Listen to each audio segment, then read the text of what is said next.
Chair, Posta is still very, very relevant. Just as Professor said, if I can start from a positive note, very, very relevant. And as a ministry, we have really initiated interventions to make it more relevant so that they match the current technological advancement. Because Posta now, its biggest problem is now competing with the technology. The traditional postal services have totally changed completely, and therefore they have to match with the current technological advancement. And that's why, as a ministry now, we have developed postcodes for ease of delivery of mail. We now, this issue of going to open the box is now analog. Former members of parliament. I don't know if we are together, Professor. 4 of them are former members of parliament. What guided your appointment? Was it maybe you, since they had lost the election, that you had to put them somewhere for them maybe to remain earning something, or did they meet the, because honestly, they could meet the requirements or they could not have met the requirements, but is it just a coincidence that 4 of the members on the board are former members of parliament? And one of the challenges we've found out so far is that there's been a weakness in the management and board of Posta Uganda. One thing is what informed us to appoint them is that they are men and women of integrity. Because being a former member of parliament doesn't mean you have no integrity, and it doesn't mean you cannot take over any responsibility. But for us, we looked at the experience, the exposure, and then we appoint them. And 2, whenever we are appointing a board, we write to cabinet ministers to make proposals. We don't just select. We normally write to cabinet ministers to make proposals, and they make proposals. But it remains to our discretion to appoint out of the names which have been suggested. And some of the board members are obviously from institutions like Ministry of Finance. We send a representative like that.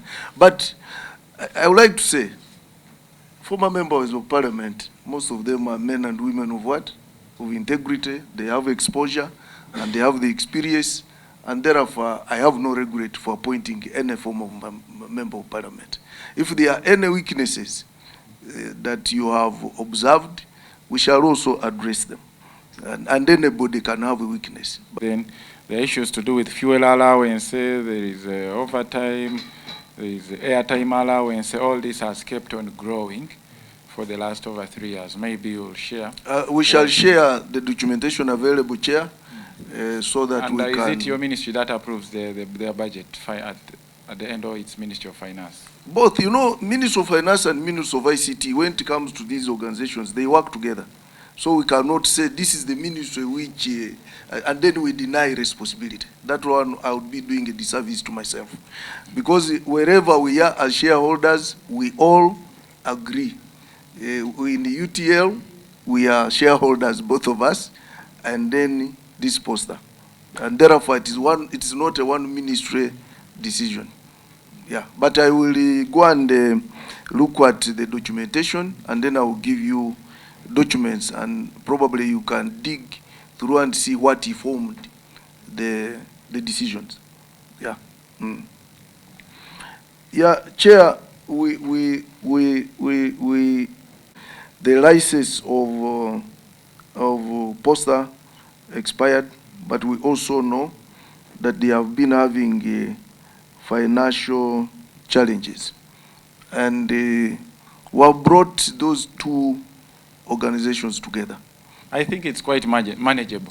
When you look at, for example, the airtime allowance, 93 million, that is in 1 year. If they decided to cut the airtime allowance by maybe half, they would have much more money required for them to pay license. So when you talk about them having financial hardship, yet their expenses are high, probably they are not just bothered, or they do not care about what is happening. So far, I know that the biggest problem is financial challenges, but we are also negotiating. We have brought them together, both the UCC and the Posta, to see how they can we can put the mechanism how they should pay for this license. But Chair, you realize even UBC is having challenges. All those government entities which are supposed to be licensed by UCC, they have a bit of challenges. But as government, we are looking for a way of sorting out. Maybe it is about 37 million. So if you tell me an entity cannot pay 37 million for a license, which is supposed to be a priority, because now they are working outside the law, they are working illegally, and then you have airtime only, airtime allowance, 93 million. If you got 37 for the license from the airtime money, you would remain with a lot of airtime balance. So it is not probably financial. We need to dig deeper, and as a ministry, you need to get concerned and find out what exactly. That is why I asked, what are the other challenges apart from financial? Because when I look at their financials, I think they are okay to be able to pay this license fee. And Chair, if I can go to what other challenges which I think Posta is facing, but my technical officers will also come in at another stage. One is the advancement in technology, because now the traditional role of Posta has totally changed.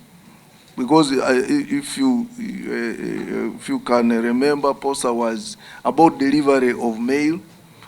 It had a savings, some sort of savings scheme. It was running some postal savings bank sort of savings scheme, and those were the main activities. Later, challenges that would like to hear from you, but also achievements. Maybe you could also begin on a positive note. You as a shareholder, what do you consider as achievements of Posta Uganda in terms of service delivery and contributing to our GDP? If you have the figures, you could start from that positive note. Then let me re-emphasize the point which the chairman has made. You own shares on behalf of the government of Uganda and Ugandans as a whole. So what would you like the government of Uganda, and now I'm looking at the government of Uganda in broader terms, the legislature and the executive. Let me save the courts of judicature. From the executive, you are part of the executive, but you know executive makes the proposals in terms of budgets to Parliament. So I'm looking at the executive in that context.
Good morning, Chair and members. I'm called Kenneth Kayo, Commissioner, Data Networks Engineering, Minister of ICT and National Guidance. Good afternoon, Chair. My name is Paul Odoi, Principal Engineer, Minister of ICT and National Guidance. Thank you very much. I think it's good that she's here.